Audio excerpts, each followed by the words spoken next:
mbaw yu may mbaw sa kaw doon sa lapataake ba benn xalaat politicien bu bandu la saña attaqué man sama yéene mooy baa doole bi ma nekkal ko gémmiñam noppam ak bëtam saa su ne may faacee mbébétam dàq mimétisme andi civisme heurte sa conscience ngir nga mën a demee ci bon sens man sama yéene mooy sama rap doon li jëlee baa peuple bi si ñoonu ñàkk tàggat ko ba mu mën a dundee si li mu ñàkk wan ko nu muy jëfee ba benn marchand d'illusion du ko mën a bluffé.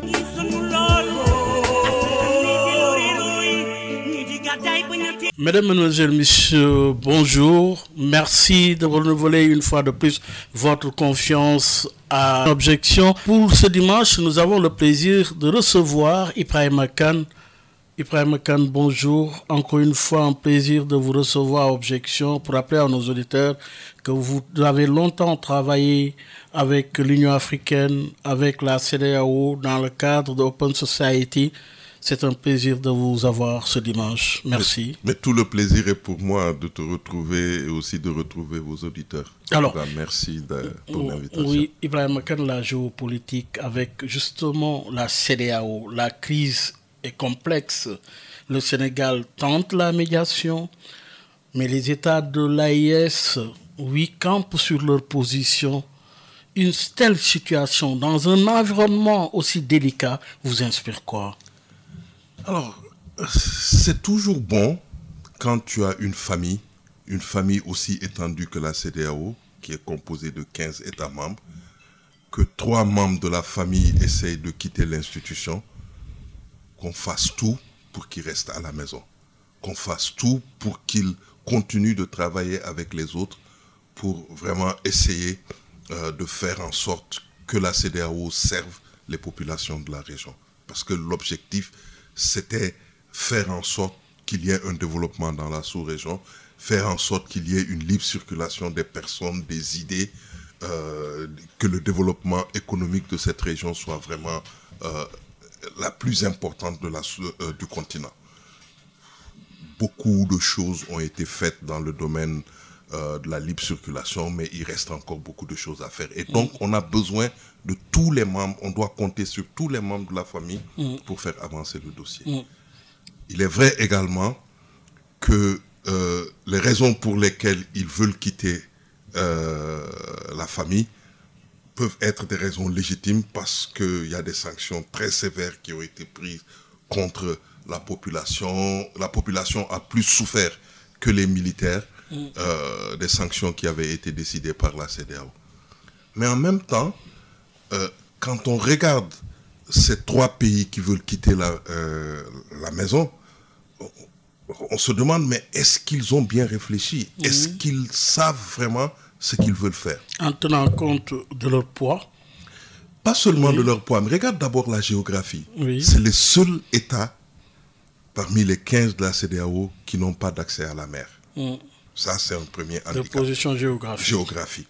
Donc, pour accéder, pour importer, pour exporter, pour faire quoi que ce soit, il faut passer par les États de la côte pour vraiment commercer avec le reste du monde. La deuxième chose, c'est que ces pays-là sont parmi les plus pauvres, non seulement d'Afrique, mais aussi de la planète. Les 3 pays réunis ne font pas plus de 10% du produit intérieur brut de la CEDEAO. La population aussi n'est pas énorme. C'est moins de 20% de la population de la CEDEAO. Mais c'est la moitié du territoire de la CEDEAO. Parce que c'est des pays qui sont grands, surtout le Mali et le Niger. Donc, mais qui engagent aussi beaucoup de ressources. Bien sûr, mais aussi parce que pendant 50 ans, on a essayé de bâtir une institution, on a essayé de construire une maison. Donc ce n'est pas au moment où on va célébrer ces 50 ans qu'on va pouvoir... C'est l'année prochaine, la célébration des 50 ans de la CEDEAO. Justement. Oui, arrêtons-nous sur l'institution. Pensez-vous quelque part que la responsabilité doit être imputée uniquement à ces États de l'Alliance ou également la CEDEAO a une responsabilité dans cette situation? La CEDEAO a une responsabilité entière dans ce qui est arrivé. Les 3 situations ne sont pas les mêmes, mais les résultats sont pratiquement les mêmes. Je prends le dernier cas, les sanctions à prendre contre le Niger. Un coup d'État survient au Niger beaucoup de ces chefs d'État étaient amis avec Bazoum. Plutôt que de gérer une réalité sous-régionale, sécuritaire et autres, ils sont allés par les sentiments. Comment peut-on prendre une décision sans avoir entendu les militaires et savoir les raisons pour lesquelles ils ont pris le pouvoir? Ça, c'est une erreur de mon point de vue, de la part de tous les chefs d'État, à commencer par Tinubu, qui est non seulement le président du Nigeria, mais le Nigeria, c'est le pays le plus puissant de la région. Donc, on devait écouter les Nigériens, et puis on devait, sur la base de ce que le président du Niger aurait dit, voir quelles sont les mesures à prendre pour essayer de gérer la situation. Ils ne l'ont pas fait. Ils ont pris les sanctions les plus extrêmes, alors que dans le texte de 2014 qui organise les sanctions au sein de la CEDEAO, on parle d'une gradation. Oui. On commence d'abord par des sanctions graduées. Voilà, et ensuite des sanctions contre les personnes, et ensuite maintenant des sanctions à caractère économique. Mais là, ils sont allés directement dans des sanctions. On a même interdit au Niger d'importer des médicaments pour sa population. À un moment donné, oui. Donc ça, vraiment, je pense que c'est une erreur monumentale. Et cela est d'autant plus grave que la commission de la CEDEAO, qui a travaillé avec les chefs d'État pour rien, lorsque les autres États membres ne respectent pas les règles communautaires, mais elle n'a pas cet activisme-là à leur égard. La Guinée avait pratiquement violé énormément de règles de la communauté jusqu'à permettre à Alpha Condé de faire un 3e mandat. Qu'est-ce que la CEDEAO a fait? Alassane Ouattara a fait un 3e ou je ne sais pas, un 4e mandat. Qu'est-ce que la CEDEAO a fait? Elle n'a rien fait. Et donc, le fait d'avoir vraiment ciblé ces militaires-là et d'avoir pris des sanctions contre la population, ça, je pense que c'est imputable. Est-ce que ce n'était pas pour arrêter l'hémorragie? Parce qu'il y avait une épidémie de coup d'État, finalement. C'est vrai, oui. Mais on ne traite pas les différentes maladies qui se présentent sur le corps de l'être humain de la même manière. Ce ne sont pas seulement des sanctions, des sanctions, des sanctions. Ce qui s'est passé au Niger est différent de ce qui s'est passé au Burkina, qui est différent de ce qui s'est passé au Mali. Et donc, on doit traiter les dossiers de façon totalement différente, au cas par cas. Et puis aussi, quand on applique les règles, on doit les appliquer en tenant compte d'un contexte. Mais n'oubliez pas que le contexte, c'est un contexte du Sahel central qui est en crise sécuritaire, en crise alimentaire, et puis en crise humanitaire. Tout ce que vous avez comme personnes déplacées, comme réfugiés et autres, c'est dans le Sahel central. Et donc, comment peut-on, dans un contexte pareil, prendre des mesures de cette nature? Ça également, c'est vraiment une erreur d'appréciation de la CEDEAO qui paye maintenant. Oui, donc la réponse était à la hauteur aussi de ces sanctions prises. Oui. Parce qu'on est allé même jusqu'à renvoyer les troupes étrangères, que ce soit au Mali, que ce soit au Burkina, également au Niger. Toutes les troupes étrangères qui étaient ont été sommées de quitter. Oui, parce que les autres aussi étaient à la recherche d'une légitimité. Et la meilleure façon d'obtenir une légitimité dans la région, c'était, entre autres choses, de s'attaquer aux troupes étrangères. De créer ce qu'on appelle maintenant une sorte de souverainisme qui existe dans la montrer qu'on est souverain, qu'on gère ce pays sans interférence. Parce que, n'oubliez pas, parmi les critiques qui avaient été faites à la CEDEAO par les 3 pays pour justifier la création de l'AES, il y a l'interférence des puissances étrangères dans le fonctionnement de la CEDEAO. Mais vous-même, vous avez toujours défendu l'idée du départ des troupes étrangères. Bien sûr, oui. Bien sûr. Mais les troupes étrangères n'ont absolument rien à faire dans nos pays. Bon, mais dans le cas du Mali, qu'on le veuille ou pas, c'est des Maliens qui avaient appelé les troupes françaises pour venir les aider. Au départ. Avec François Hollande. Voilà. Et ensuite, de fil en aiguille, avec l'extension de la crise, les Français sont restés. Il y a les Américains qui sont venus. Il y a les autres qui sont venus pour rester. Parce que n'oublions pas aussi que derrière tout ce qui se passe au niveau du Sahel, il y a aussi l'appréhension des pays européens que cette crise-là ne pousse pas beaucoup de réfugiés vers le nord de l'Afrique et ultimement vers l'Europe. Et ça, ils se battent contre ça. Aujourd'hui, on se retrouve même dans une situation assez compliquée parce que, toujours en parlant de la présence des troupes étrangères, on a renvoyé les Français, mais on a accueilli Wagner. Et aujourd'hui, vous savez que dans le combat que les grandes puissances mènent entre eux, les États-Unis, les autres puissances occidentales ne vont pas rester inertes face à l'avancée de Wagner dans la sous-région. Wagner est au Mali, Wagner, enfin, les soviétiques, les Russes sont au Niger, ils sont au Burkina Faso, ils sont au Tchad.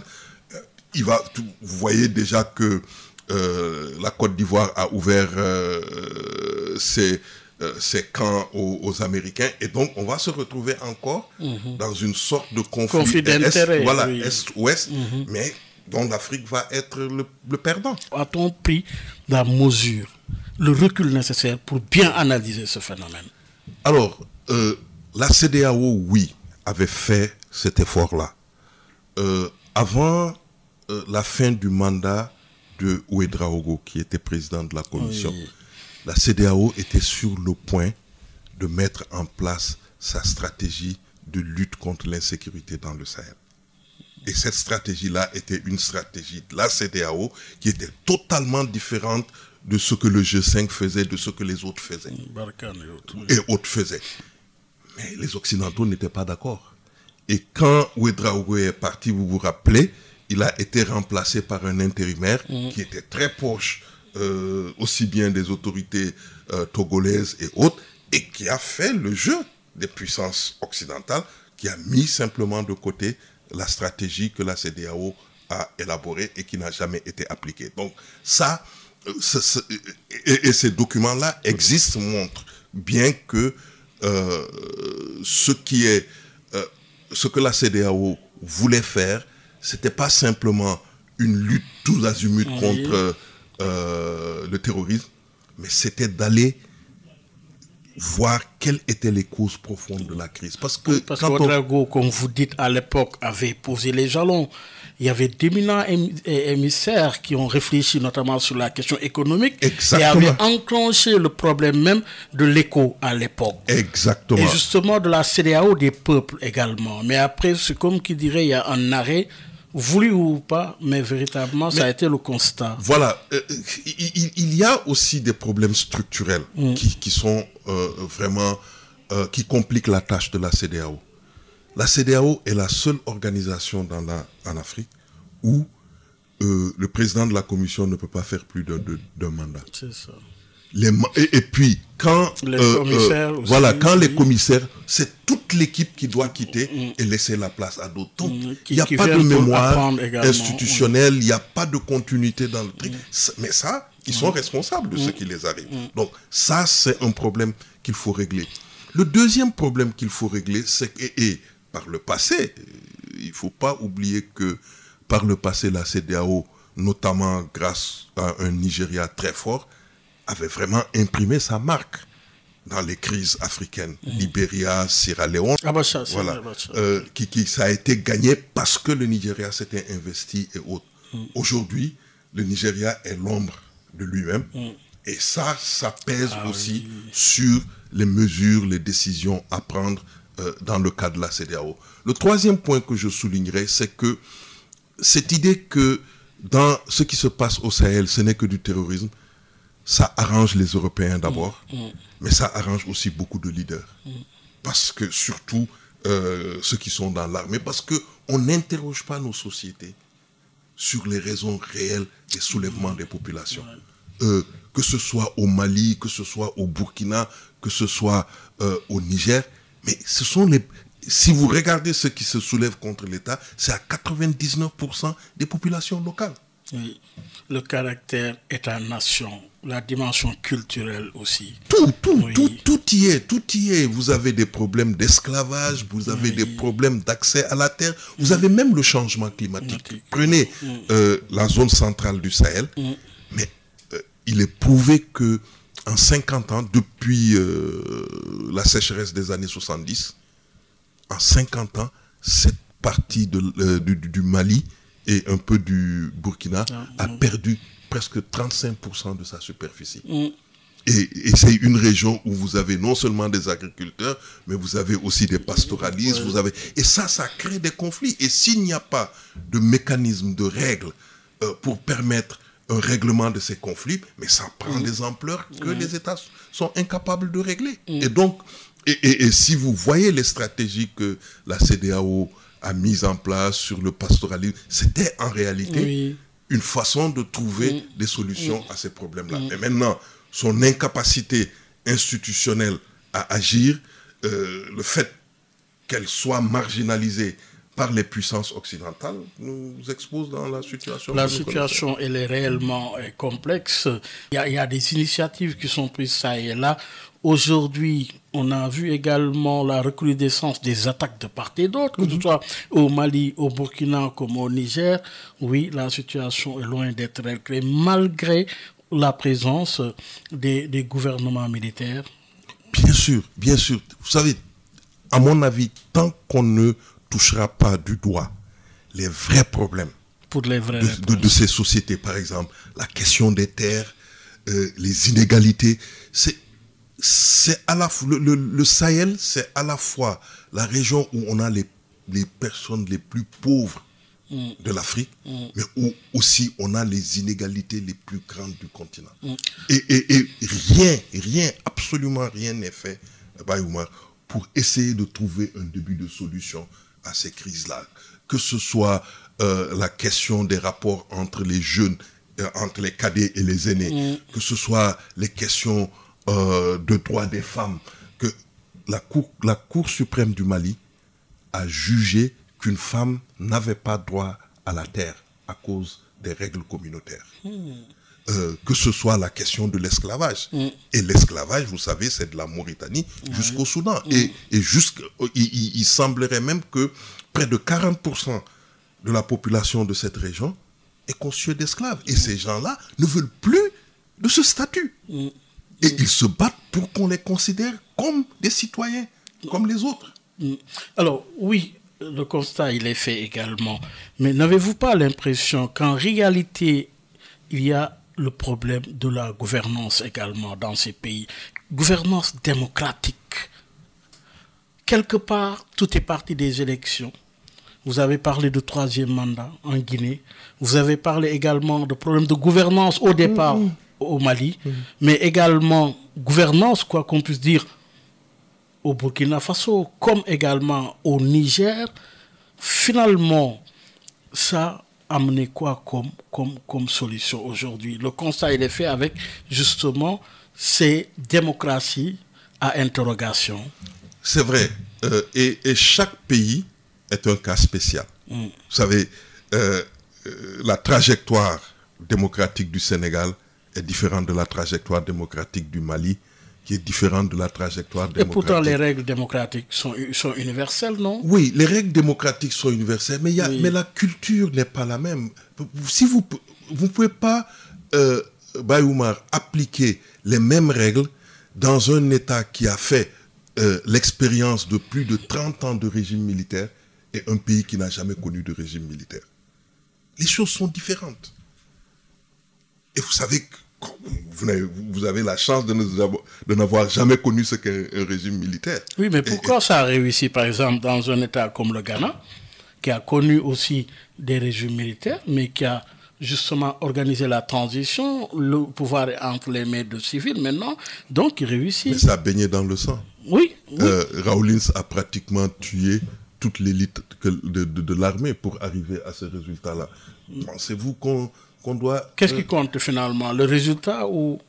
Non, mais c'est-à-dire, la méthode importe, parce qu'on doit amener les populations non seulement à se respecter les uns les autres, non seulement... Le rôle d'un État dans nos pays, c'est gérer la diversité. C'est faire en sorte que chacun d'entre nous trouve une place dans le fonctionnement de l'État.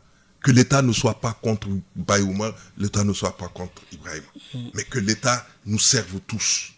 Que l'État fasse de telle sorte que les règles qui sont mises en place pour le fonctionnement de l'État soient des règles qui s'appliquent à tout le monde. Mais dans beaucoup de nos pays, ce n'était pas le cas. On vient de sortir d'une crise au Sénégal. Vous avez vu que malgré tout ce qu'on disait de la démocratie sénégalaise, mais au finish, c'était tout sauf un système démocratique. Combien de fois on a discuté de ces questions ici autour de cette table, où on embastille quelqu'un sans règles, alors que le pays a une constitution, a des lois. Et ceux qui comment dirais-je encore, posent ces actes-là, ce sont des gens qui connaissent les lois, mais qui ne le font pas. Donc vous savez que la culture politique de notre élite est aussi une question importante. Et comment faire en sorte que les rapports entre l'élite et la population soient des rapports vraiment qui permettent un bon fonctionnement du système démocratique, ça également, ce sont des choses. J'ajouterais, puisque vous avez mentionné tout à l'heure la CEDEAO, que beaucoup de ces règles-là ont été mises en place par la CEDEAO. Le protocole de 2001 a été mis en place par la CEDEAO. Mais le drame de la CEDEAO, c'est qu'elle était incapable de faire respecter les règles qu'elle s'est elle-même données. Et donc, laissant aux dirigeants de faire ce qu'ils voulaient. Et donc, on s'est retrouvé dans cette situation-là. Mais en même temps, si vous jetez un regard sur ce qui s'est passé ces 10 ou 15 dernières années, vous avez mentionné tout à l'heure le Ghana, mais vous avez oublié le Nigeria. Oui. Le Nigeria, c'était le pays qui avait le plus de coups d'État. Et aujourd'hui, les choses sont réglées. Maintenant, il n'y a plus la possibilité d'organiser un coup. Et maintenant, les partis politiques s'organisent. Ce n'est pas l'idéal. Tout n'est pas parfait, mais au moins il y a cet effort-là. Et je pense que c'est ce qu'on doit faire dans les autres pays. Est-ce que finalement, parce que vous avez parlé de la question du troisième mandat, là, qui pose la problématique justement de la limitation des mandats, est-ce que ne devrait-on voir au cas par cas, vous l'avez dit tout à l'heure, un pays comme la Côte d'Ivoire, avec Alassane Dramane Ouattara, dont la question de la prochaine candidature se pose avec acuité aujourd'hui. Si la majorité, Ibrahima Kane, est d'accord pour la candidature, fut-il 4e ou 5e pouvoir, alors que le peuple est d'accord, où est le problème? Ah non, le problème, il est que il faut qu'il y ait quand même dans nos sociétés une sorte de changement au niveau de l'élite. Il faut qu'il y ait dans nos sociétés... Oui, mais qui détient le suffrage est détenu par qui? Oui, le suffrage est détenu par la population. Oui, mais non, mais la population... Je suis d'accord, la population élit. Mais la population élit... choisir. Élit sur la base de règles qu'une société s'est donnée. Pourquoi, par exemple, la question des 2 mandats est importante? Tous les dirigeants africains, vous avez vu Abdou Diouf, il a fait 20 ans de pouvoir au Sénégal. Lui-même, il a dit qu'à partir de sa propre expérience, que 2 mandats, c'est largement suffisant pour quelqu'un pour prouver qu'il peut faire quelque chose pour son pays. Et 2 mandats, tant qu'on ne permettra pas dans nos sociétés à nos élites de se renouveler, dans nos sociétés, aux jeunes de se sentir eux aussi concernés, c'est-à-dire par les affaires, la chose publique, on ne pourra jamais avancer dans nos sociétés. Pensez-vous que dans un pays comme le Cameroun, un président qui est là depuis presque 40 ans, qu'il est capable de régler les problèmes? Mais si les Camerounais l'acceptent, où est le problème? Toi et moi savons. Toi et moi. Ils s'y plaisent, non? Non, mais toi et moi savons que tout est fait pour qu'il n'y ait que Biya. Mais pourtant, c'est des élections qui sont organisées. Tout le monde. Tout le monde sait quel genre d'élections sont organisées dans ces pays. Et donc, il faut qu'on en arrive vraiment à mettre en place des mécanismes, des règles qui nous permettent de régler. Et la CEDEAO avait bien commencé dans le protocole de 2001, parce que dans ce texte-là, il y a un chapitre qui est consacré à ce que la CEDEAO appelle des principes de convergence constitutionnelle. C'est-à-dire faire en sorte que dans chacun de nos pays, que ce soit anglophone, lusophone ou francophone, qu'il y ait un certain nombre de règles que tout le monde respecte. Et parmi ces règles-là, les 2 mandats maximum. Parce que c'est ça qui est... Au Nigeria, vous ne pouvez pas faire plus de 2 mandats. Au Ghana, vous pouvez mais pas le Togolais n'avait pas voté ça. Oui, il n'avait... Mais... Comme le Sénégalais, notre oui, Sénégalais à l'époque n'avait pas tout à fait. voté, oui. Mais on peut à la longue leur imposer ces règles-là. On peut... C'est ça aussi le rôle d'une communauté. C'est-à-dire que les autres acceptent que les règles que tout le monde veut, que ces règles-là soient mises en place et acceptées par les autres. Et je pense que ces règles-là, si on les a, ça nous évitera beaucoup de nos problèmes. Ça nous aurait évité le coup d'État en Guinée, ça nous aurait évité les problèmes en Côte d'Ivoire, et ça nous aurait en partie aussi évité les crises qu'on connaît au Mali et au truc, parce que chaque fois que le président a mal agi, si le président de la commission de la CEDEAO informait ses pairs des problèmes ou bien même portait l'affaire devant la Cour de justice de la CEDEAO, parce qu'il y a quand même des mécanismes qui existent dans le droit communautaire qui permettent à la commission, au président de la commission, d'imposer aux États le respect des normes communautaires. Mais personne n'a jamais mis en œuvre ces normes-là. C'est dans cette direction-là qu'on doit aller, je pense, après la célébration du cinquantenaire, parce que maintenant, on parle de la CEDEAO dans l'horizon 2050. Dans l'horizon 2050, la majorité de la population, les 3/4 de la population auront moins de 35 ans. On ne peut pas se payer le luxe d'avoir des leaders de 60-70 ans. C'est impossible. Mais justement, il y a le caractère sécuritaire également. Au début et à la fin se pose, oui, la sécurisation de nos pays avec le phénomène justement du terrorisme. Oui, beaucoup de pays, le Mali du moins, ont connu la réduction de leur territoire gagné pour l'essentiel par les terroristes. Comment mettre un terme? Parce qu'on avait parlé à un moment donné de force sécurité régionale, finalement, qui n'a jamais pris en compte justement ou relevé ce défi de la sécurité dans l'espace. Pourquoi? Alors, cette question, elle est très importante et je pense qu'il y a plusieurs dimensions. Je vais le prendre autrement pour vous montrer dans un pays comme le Mali. Si vous prenez le Mali, essaye de sortir de cette période de transition. Le coup d'État a été justifié par le fait que les militaires, que les civils n'ont absolument rien fait et que eux, ils veulent vraiment tout changer. Ils viennent d'adopter une constitution. Mais si vous prenez cette constitution et celle qui l'a précédée, il n'y a pratiquement aucun changement. Ça veut dire qu'on n'a tiré aucune leçon de tout, parce que la crise malienne, ça date pratiquement de 2006. Depuis 2006 jusqu'à présent, personne n'a tiré des leçons de la crise pour que la Constitution soit le reflet de ces changements-là qui sont nécessaires à l'évolution de cette société. Et ça, c'est vraiment un grand problème. Et ça veut dire que la manière dont s'élaborent les constitutions après les crises, c'est quand même un problème.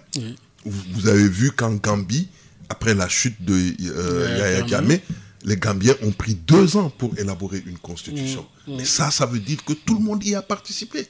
Et quand les gens participent à la confection de ces textes-là, mais ce texte-là, c'est eux qui le défendent. C'est des lois consolidantes. Voilà, c'est eux qui le défendent. Mais dans le contexte de la région, rien n'est fait. Ça, c'est le premier aspect. Le deuxième aspect, c'est que dans cette crise sécuritaire, tout le monde est concerné. Si vous avez jeté un coup d'œil sur ce qui se passe actuellement dans les pays côtiers, que ce soit le Bénin, que ce soit le Togo, et même le Ghana, ils sont tous affectés.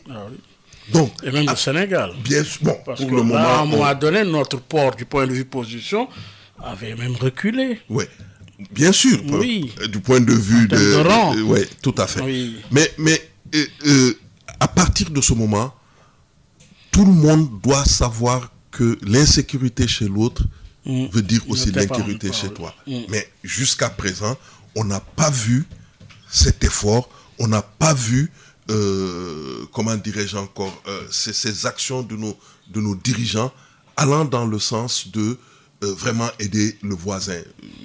Je me souviens encore le mouvement au Burkina qui disait, mais est-ce que les gens pensent que nous ne sommes pas ouest-africains?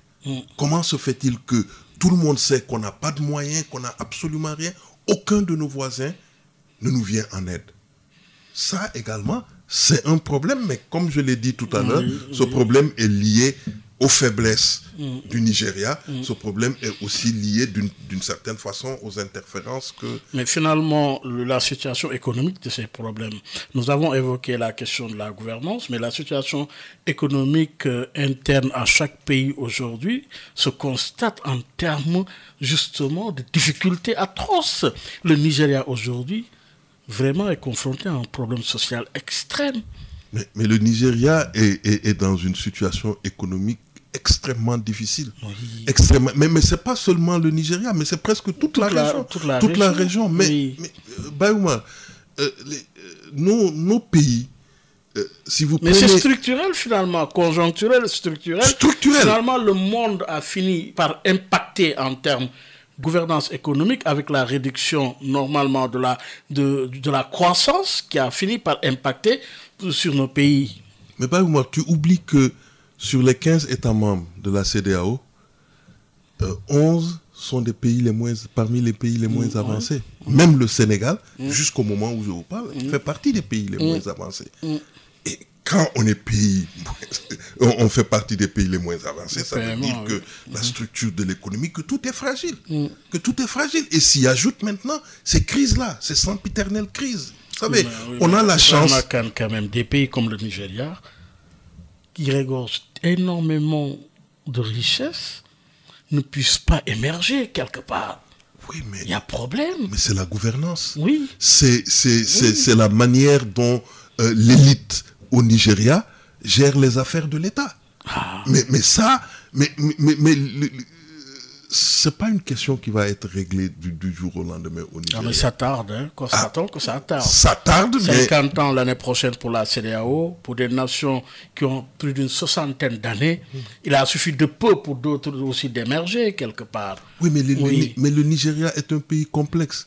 Le Nigeria est le seul pays d'Afrique qui ne connaît ni sa population, qui ne sait pas ce qu'elle gagne, ce qu'il gagne, et qui ne connaît même pas sa production de pétrole. Quelqu'un disait que le Nigeria est fâché avec les chiffres. Alors, comment dans un pays aussi désorganisé, on peut espérer vraiment trouver des solutions rapides aux problèmes? Il y a eu quand même des efforts. N'oubliez pas que malgré tout ce qu'on dit, aujourd'hui, le système bancaire nigérien est parmi les plus efficaces de la région. Que certains hommes d'affaires nigériens sont en train quand même de faire des efforts pour que leur pays puisse... Même le secteur culturel. Exactement. Oui, tout ça. Oui. Mais les disparités se constatent. Ça, c'est pas demain qu'on va le régler. Que ce soit au Nigeria, que ce soit au Sénégal.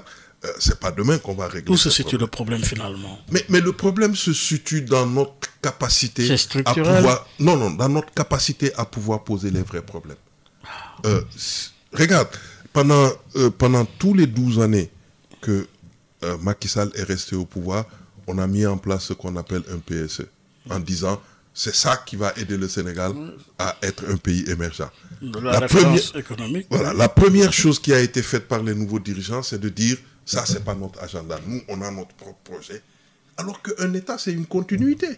On doit quand même si on n'est pas d'accord sur ce qui a été fait, ce qui n'a pas...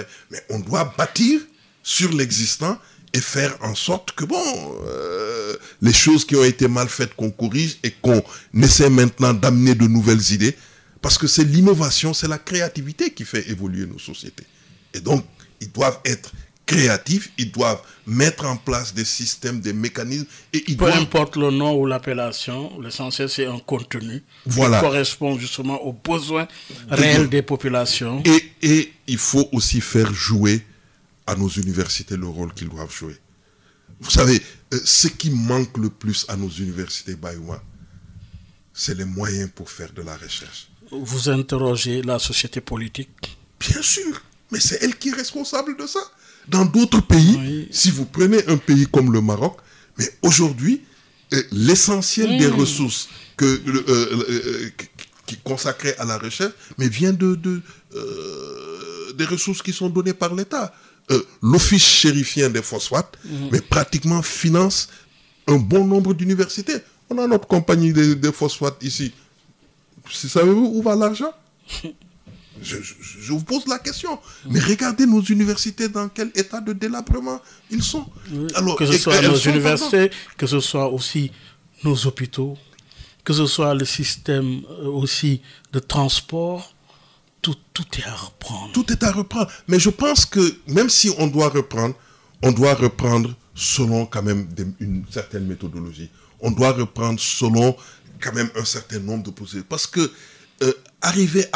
on ne peut pas changer une société si on ne la comprend pas, si on ne la connaît pas. Surtout. Tu vois, et comprendre une société, c'est faire ce pays-là regorge de beaucoup d'intelligence. Les gens ne demandent simplement qu'à ce qu'on leur donne les moyens pour qu'ils puissent faire Ibrahima Kane, consultant, invité d'objection, vous suivez votre émission. Ibrahima Kane, oui, la question ici, c'est de comprendre également que ces crises ont engendré des conséquences difficiles, notamment le déplacement des populations de part et d'autre également. Oui, mais ce déplacement de population n'a pas atteint un niveau tellement critique qu'il faille vraiment essayer de se démener pour trouver des solutions. La crise de 89 entre le Sénégal et la Mauritanie était plus sérieuse. Et pourtant, ça n'a pas concerné 200 000 personnes.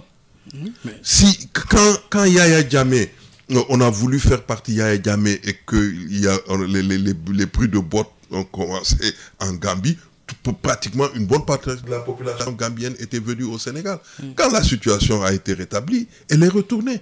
Vous savez, la mobilité, et surtout pour un pays comme le Sénégal, où nous, comme on dit chez nous, on est des dokhondem. Une partie de notre vie, c'est aller ailleurs. Donc, comment aider ces pays à se stabiliser d'abord? Parce que les aider à se stabiliser, c'est de stabiliser aussi leur économie et l'économie de l'espace aussi. Oui, mais vous ne pouvez pas permettre à un pays comme, si vous prenez le cas concret du Sénégal et du Mali, vous ne pouvez pas aider le Mali à régler ses problèmes économiques si le Mali ne règle pas ses problèmes sécuritaires. N'oubliez pas que dans la MINUSMA, le plus grand contingent, c'était le contingent sénégalais. On faisait presque 1500 personnes, 1500 militaires et policiers. Ça, je veux dire, c'est une indication sur l'intérêt que le Sénégal a pour la protection de son voisin, mais aussi pour sa propre protection. Donc, je pense que nos États, en tout cas nos dirigeants de ce point de vue-là, ils ont fait beaucoup d'efforts par le passé. Mais on a aussi une histoire que j'aimerais mettre en avant qui montre que nous sommes un pays de tolérance, nous sommes un pays d'accueil. Rappelez-vous quand en Guinée-Conakry, Sékou Touré s'attaquait à la communauté Peul, nous avons accueilli, les gens disent que c'était même 2 millions, 3 millions, personne ne sait, mais nous les avons accueillis, ils ont vécu chez nous, beaucoup sont retournés, mais aujourd'hui ce sont les ambassadeurs du Sénégal dans leur pays. Ça également, ça fait partie de l'histoire des sociétés. Et la marque de fabrique du Sénégal dans le monde, c'est sa teranga. Il faut qu'on fasse tout pour sauver cette teranga. Quelles que soient les crises, quels que soient les problèmes, cette teranga-là, elle doit nous servir à raffermir nos liens avec nos voisins, à faire en sorte que les voisins, quand ils sont en situation difficile, qu'ils comprennent que les Sénégalais les aident, que les Sénégalais les soutiennent. Et Dieu seul sait quand la situation opposée arrivera, mais on ne sait jamais. Et quand ça arrivera, peut-être qu'ils nous rendront aussi la monnaie. La monnaie, mais également interrogation par rapport à l'état de nos institutions. Dans quelle situation se trouvent aujourd'hui nos institutions? Ibrahima Kane, le constat, il est fait. Il est fait 4 mois après justement l'installation du président Bassirou Diomaye Faye. Il y a la question qui reste, qui n'a pas encore de réponse, c'est la DPG, la déclaration de politique générale. Après 4 mois d'installation du président Bassirou Diomaye Faye, le Premier ministre Ousmane Sonko n'arrive toujours pas à effectuer la déclaration de politique générale. Il se susurre même la dissolution de l'Assemblée nationale. Oui, quelle réflexion une telle situation vous inspire? Alors, l'actuel régime a pris le pouvoir dans les conditions qu'on sait. c'était très difficile. Je pense que il n'y a pas beaucoup de pays africains où le président élu quitte la prison pour venir au pouvoir. Donc ça explique toutes les difficultés que ce nouveau régime-là rencontre pour mettre en place les systèmes et mécanismes qui lui permettent de gérer le pays. D'autant plus que ce qu'ils appelaient le projet qu'ils voulaient vraiment proposer aux Sénégalais, il semble maintenant clair que ce projet-là n'avait pas été élaboré jusqu'à... En tout cas, le projet n'a pas été finalisé. Donc, il y a ces difficultés-là. S'y ajoute maintenant un certain nombre de problèmes institutionnels qu'ils devraient gérer. Ils n'ont pas la majorité au Parlement. Le Premier ministre doit présenter une déclaration de politique générale au Parlement, mais le règlement intérieur du Parlement n'avait pas été révisé pour organiser la présentation de la déclaration de politique générale. Donc, vous voyez qu'il y a parfois ce genre de problèmes-là qui existent et qui font que les rapports entre les différentes institutions ou parfois même entre les acteurs sont rendus difficiles. Maintenant, la déclaration de politique générale, vu la réforme du règlement intérieur, elle doit se faire. Bon, selon quelle modalité, ça, je ne sais pas. C'est au Premier ministre, en collaboration avec le président de l'Assemblée nationale, pour trouver les modalités, et d'autant plus que je crois savoir que la mise à jour a été faite. La mise à jour a été faite et que le texte a été envoyé au président de la République. Et je pense que le président, puisque c'est en urgence, il n'avait pas plus de 4 jours pour faire en sorte que ce texte-là soit promulgué. Maintenant, l'autre question que vous avancez, c'est-à-dire l'idée de dissolution du Parlement, je pense qu'on doit l'examiner de façon très sereine. On est au mois d'août, fin août. Au mois d'octobre, commence le marathon, enfin le processus d'adoption du budget du Sénégal. Si on dissout le Parlement... En septembre. Oui. Ça nous prendra 2 mois pour avoir la nouvelle Assemblée. On sera au mois de décembre. Et on pourra être dans une situation difficile pour avoir un budget de 2025. Ça, c'est la première difficulté. Et donc, il faudra réfléchir sereinement pour savoir. Parce que qu'on ait la majorité aujourd'hui ou qu'on l'ait l'année prochaine, pour un gouvernement qui vient de prendre le pouvoir et qui a 4 autres années pour mettre en œuvre sa politique, je pense qu'il n'y a pas à se précipiter. Mais il y a aussi un autre problème parce que organiser des élections, ça demande des ressources. Budget, oui. Ce budget n'avait pas été prévu. Vous connaissez la crise économique dans laquelle se trouve le Sénégal. Le Premier ministre lui-même a dit qu'il a trouvé un pays en ruine. Alors quand on a un pays en ruine, on ne peut pas aussi rapidement dire qu'on va organiser coûte que coûte des élections. Il y a des priorités. Faire en sorte que les gens mangent à leur faim. On est dans la période de saison des pluies, avec tous les problèmes que ça a déjà commencé à poser. Voilà, tout ça. Je pense qu'il faut gérer ces situations-là, parce que organiser des élections maintenant ou les organiser en janvier, février, il n'y a pas de problème, il n'y a pas de difficulté, il n'y a pas de choses qui vont changer de telle sorte que le gouvernement sera dans une très grande difficulté. Maintenant, ils vont présenter, si le Premier ministre décide de présenter sa déclaration de politique générale, bien sûr, il y a des mécanismes en place, comme par exemple, l'opposition peut décider d'introduire une motion de censure et autres. Ça, c'est le jeu politique normal. Et je ne suis même pas sûr que, parce qu'il y a menace, que finalement, cette menace-là sera exécutée. Je pense que c'est aujourd'hui une sorte d'agitation de la part de l'opposition qui cherche aussi à montrer qu'elle existe, que de dire qu'ils vont introduire une. Mais je suis persuadé que les Sénégalais observent toute la classe politique. Ce sont ces Sénégalais-là qui vont élire des députés et que si la déclaration est présentée et que si c'est simplement pour essayer je ne sais pas, de régler des problèmes personnels qui vont faire tomber ce gouvernement-là, je pense que les Sénégalais ne pardonneront pas à cette classe politique-là de tels agissements. Donc, je pense que tout le monde a intérêt, dans cette période-là, surtout dans ces 5 prochains mois, de garder le calme, de faire en sorte que les intérêts du Sénégal puissent vraiment être ce pourquoi on se bat. Oui, mais justement, c'est l'occasion d'interroger aussi notre système démocratique quelque part. Oui, souvent confronté à des tensions conjoncturelles. Oui, quelque part, notre démocratie, à cet état-là, mérite une réflexion. Dans quelle mesure faudrait-il justement relever ce défi?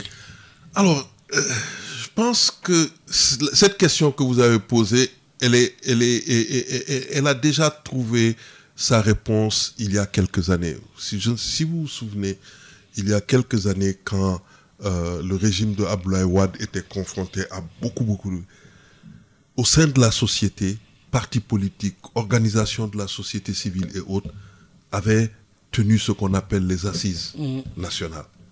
Ces assises nationales-là avaient proposé un certain nombre de solutions, un certain nombre en tout cas, une démarche pour régler, je ne dirais pas tous les problèmes du Sénégal, mais pour au moins régler une bonne fois pour toutes certaines qui se répètent tout le temps.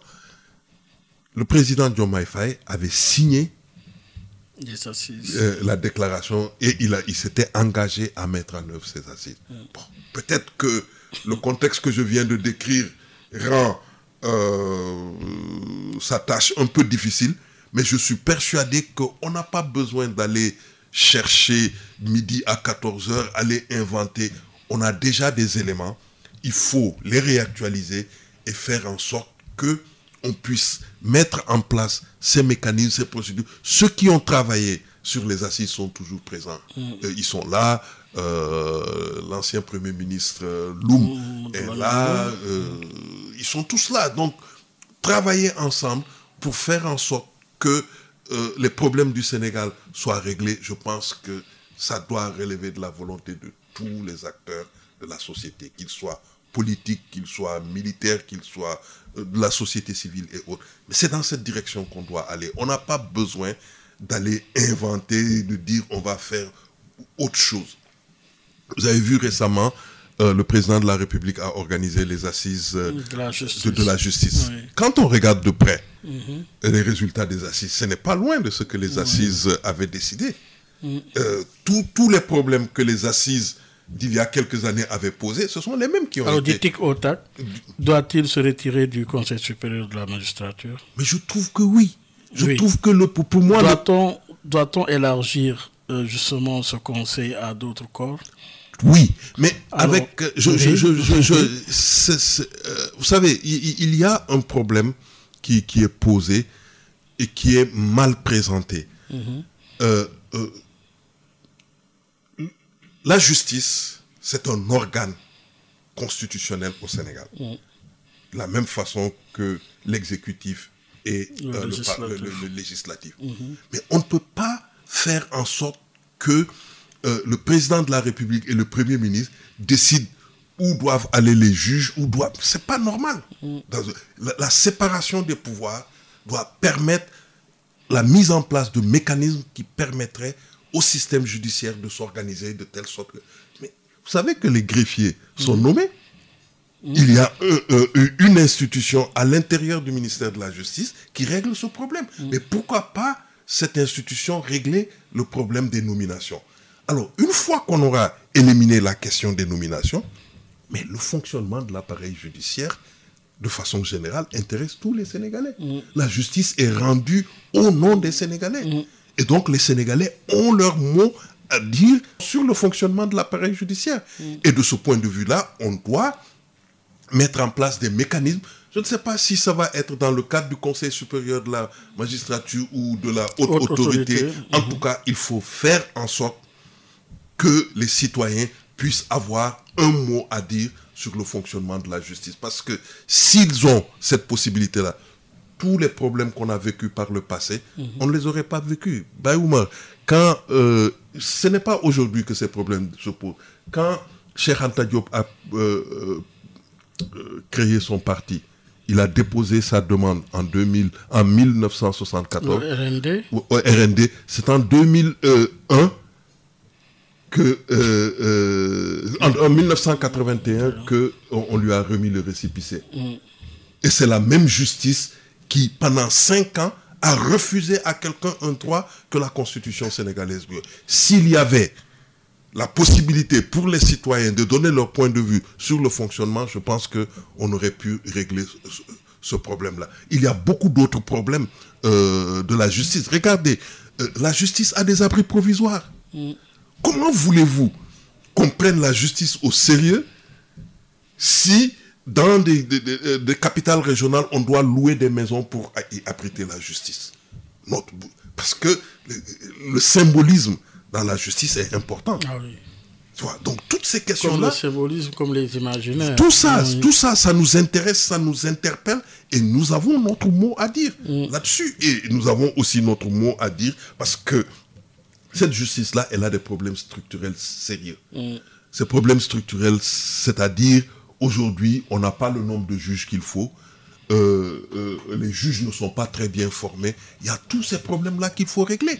Doit-on laisser ça aux juges eux-mêmes ou bien doit-on laisser comment dirais-je encore, à l'exécutif? Non, les citoyens ont leur mot à dire et ça, je pense qu'on doit faire en sorte qu'il y ait un système dans lequel ces choses-là se disent. Elle est pourtant déclinée comme étant le dernier rempart de la démocratie, la justice. Ah, elle l'a prouvé au Sénégal, au moins, lors de ces récents événements. Mais ce que je peux dire, c'est que même si la justice est le dernier rempart, il faut toujours faire en sorte que la justice fonctionne bien. Il faut toujours faire en sorte que la justice rende, en tout cas, que les arrêts que la justice rend soient compréhensibles par les Sénégalais, que les décisions de justice soient mises en œuvre, que les décisions de justice soient respectées. Tout cela, il y a tous ces problèmes-là. En tout cas, les mécanismes existent dans le cadre de la réduction des comptes. Le pôle financier, pas mal, non? Oui, le pôle financier peut... Mais si le pôle financier fait... D'abord, je ne suis pas sûr que le pôle financier aura tous les moyens pour faire son travail, parce que les moyens de la justice aussi sont des moyens... C'est une question importante. Par le passé, la justice n'a pas pu agir parce qu'elle n'avait pas les moyens. Si aujourd'hui, on a peu de juges, c'est parce qu'on n'a jamais voulu donner des moyens aux juges. Si vous prenez le budget de la justice dans l'ensemble du budget de l'État, mais c'est la portion congrue.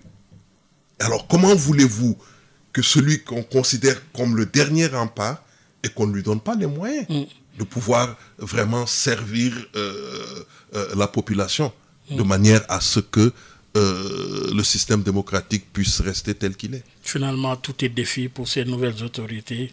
Tout est défi, mais je pense que, comme par le passé, tout dirigeant doit choisir son combat. Au début, le président Bassirou Faye a décidé de faire la question de la justice son combat, mais il faut qu'il aille jusqu'au terme de ce combat-là, pour que, au moins que l'on sente pendant les 5 premières années de sa présidence que quelque chose a changé. Aujourd'hui, on est à 4 mois, mais personne ne sait où on en est avec cette question des résultats des assises de la justice. Il faut également, puisque c'est un engagement qu'il a pris, que la question des assises nationales, les conclusions des assises nationales pour leur mise en œuvre, qu'ils commencent à faire quelque chose pour qu'on puisse savoir que l'engagement qui a été pris n'est pas un engagement seulement verbal, que c'est un engagement profond et que tout est mis en œuvre pour que, pour une fois, les recommandations des assises nationales puissent connaître un début de mise en œuvre. Ibrahim Kane, merci. Merci. Ça a été un plaisir, c'est passé trop vite. On aura d'autres occasions. Les questions en jeu qui tournent autour de la géopolitique. L'année prochaine, le ACEDEAO fêtera ses 50 ans. Mais également 50 ans de grosses réflexions. Tout à fait, tout à fait. Et je suis persuadé que cette crise-là que l'on vit est une crise qui est normale. toutes les institutions connaissent des crises et c'est à travers les crises que les institutions se renforcent. Et donc, il ne faut pas sous-estimer la crise, mais il ne faut pas aussi la surestimer. Par le passé, il y a des États qui avaient quitté des organisations. Le Maroc a quitté avec fracas l'OUA. Elle est revenue. Oui, elle est revenue à l'UA et elle a retrouvé le gouvernement qu'il ne voulait pas rencontrer au niveau de l'Union africaine. Donc, on se pose la question pourquoi être resté 20 ans en dehors de l'organisation. Donc vous voyez que... Oui, à l'échelle aussi d'un monde aussi en pleine crise, on a vu également que l'Europe est en complète désarticulation.